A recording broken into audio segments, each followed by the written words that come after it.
नमस्कार दोस्तों। देसी इन अमेरिका में आपका स्वागत है। मेरा नाम राजू श्रेष्ठ है और मैं Houston Texas United states of America से रिकॉर्ड कर रहा हूँ।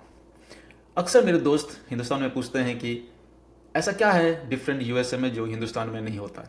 तो उन्हीं दोस्तों के लिए मैं 10 ऐसे पॉइंट्स बताना चाहता हूँ जो थोड़ा सुनने में अजीब लगेगा। हमारे नोशन जो मूवी देख के और हॉलीवुड देख के हमारा जो एक इमेज बना हुआ है यूएसए के ऊपर, वो एक्चुअली में रियलिटी में कुछ डिफरेंट होता है जब आप यहाँ काम करते हैं, यहाँ रहने लगते हैं। तो पहला पॉइंट, यहाँ के लोग early to bed and early to rise पे बिलीव करते हैं। 2008 में मैं जब पहली बार यूएसए आया था तो मेरे दिमाग में ये इमेज था कि लोग यहाँ रात भर पार्टी करते होंगे और लेट से सुबह उठते होंगे, लेकिन इसका बिल्कुल उल्टा था। यहाँ लोग 6 साढ़े 6 बजे तक अपना डिनर कर लेते हैं और सुबह 5 साढ़े 5 तक ऑफिस भी पहुँच जाते हैं।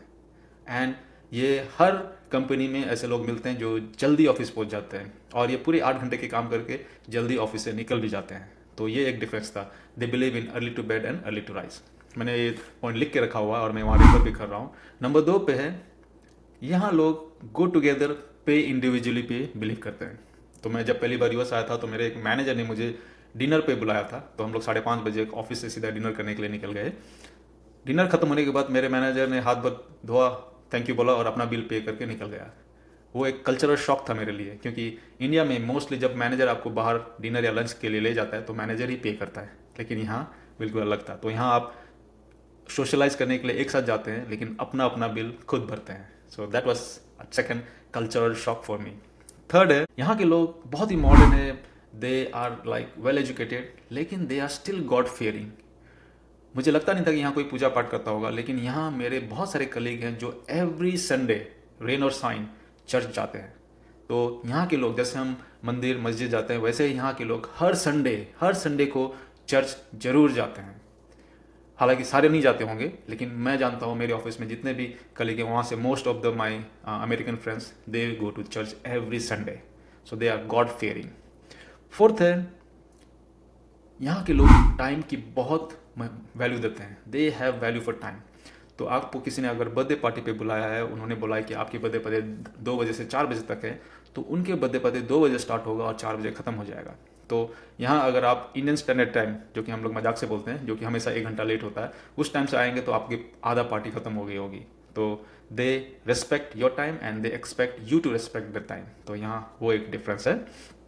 नेक्स्ट है, बहुत लोगों को पता नहीं है कि यूएसए में पब्लिक स्कूल पे एजुकेशन बिल्कुल मुफ्त है। जी हाँ, किंडरगार्टन केजी से 12th ग्रेड तक, 12वीं क्लास तक एजुकेशन बिल्कुल फ्री है और ये टॉप नॉच एजुकेशन होता है। और यहाँ के स्कूल में सारे सुविधा होते हैं, लैपटॉप्स मिलते हैं। इनफैक्ट बहुत स्कूलों में हर बच्चे को एक एक लैपटॉप दिया जाता है और पूरी पढ़ाई आपके किंडरगार्टन से 12th ग्रेड तक बिल्कुल मुफ्त होता है।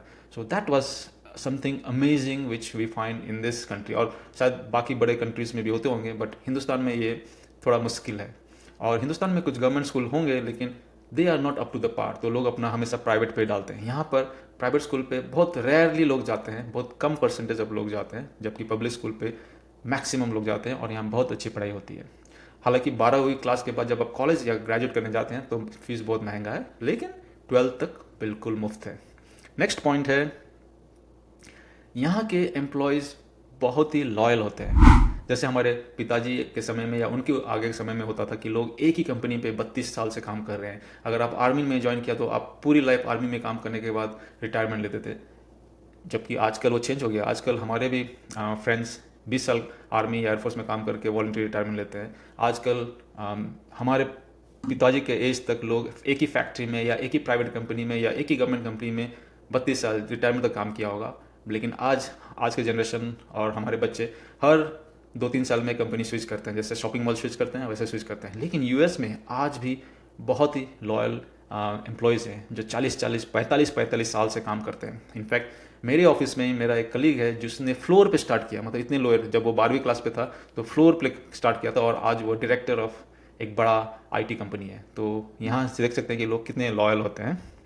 नेक्स्ट है, हिंदुस्तान में घर खरीदने के लिए आपको बहुत बड़ा डाउन पेमेंट करना पड़ता है, लेकिन यूएस में अगर आप लीगल हैं, अगर आपके पास इमिग्रेशन डॉक्यूमेंट है, तो आप घर खरीद सकते हैं और वो भी सिर्फ 5% डाउन पेमेंट करके। सोच लीजिए आपका घर 1 करोड़ का है तो आप सिर्फ 5 लाख दे के एक घर खरीद सकते हैं। सोच लीजिए क्या इंडिया में ये मुमकिन है? यहाँ पर वो मुमकिन है।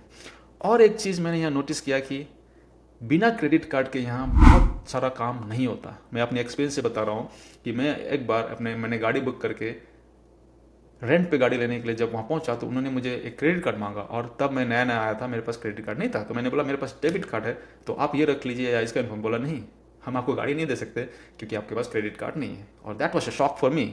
हम इंडिया में तब सोचते थे कि आप क्रेडिट पे कुछ ना लो, कैश पैसा है तो आप खर्चो वरना ना खर्चो, लेकिन यहाँ क्रेडिट कार्ड नेसेसरी है। और क्रेडिट कार्ड इसलिए भी नेसेसरी है, शायद मुझे वो गाड़ी इसलिए भी नहीं मिला क्योंकि जब आपको क्रेडिट कार्ड मिलता है तो आपके सारे बैकग्राउंड वेरिफिकेशन होते हैं, तो तभी आपको मिला क्रेडिट कार्ड मिलता है। और शायद वो गाड़ी वाले को भी तसल्ली रहती है कि इस बंदे का किसी ने बैंक वेरिफिकेशन किया है, उसका एड्रेस वेरिफिकेशन किया है, और उसका क्या बोलते हैं एम्प्लॉय से कितना इसको पैसा मिलता है वो वेरिफिकेशन किया होगा, तब जाके वो अपना गाड़ी मुझे रेंट पे देता है। तो ये चीज़ याद था कि आपको क्रेडिट कार्ड यहाँ होना बहुत ही ज़रूरी है।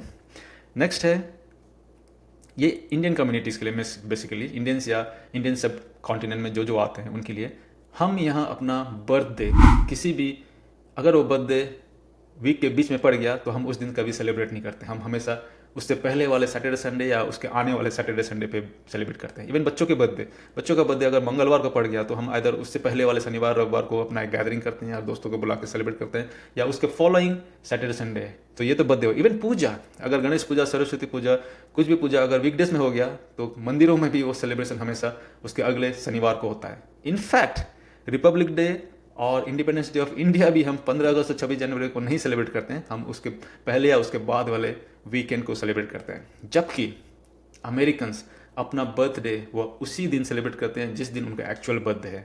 पता नहीं हम देसी क्यों ऐसा करते हैं। शायद इस एक रीज़न है कि अगर आप किसी को वीकडेज पे अपने घर बुलाओगे तो बहुत लोग आते भी नहीं हैं, क्योंकि उनको अगले दिन फिर ऑफिस जाना होता है, या फिर बहुत लोग वीकडेज पे ट्रैवल किए रहते हैं कि उनका काम, आप रह रहे हो ह्यूस्टन में लेकिन आपका प्रोजेक्ट होगा शायद ऑस्टिन में, तो आप मंडे से थर्सडे तक शायद लोकली अवेलेबल भी नहीं होते। तो वो भी एक रीज़न है कि हम अपना सेलिब्रेशंस एक्चुअल डे में ना करके हमेशा वीकेंड पे ही करते हैं। तो इन सारे पॉइंट्स में आपको कौन सा सबसे अलग और अजीब लगा?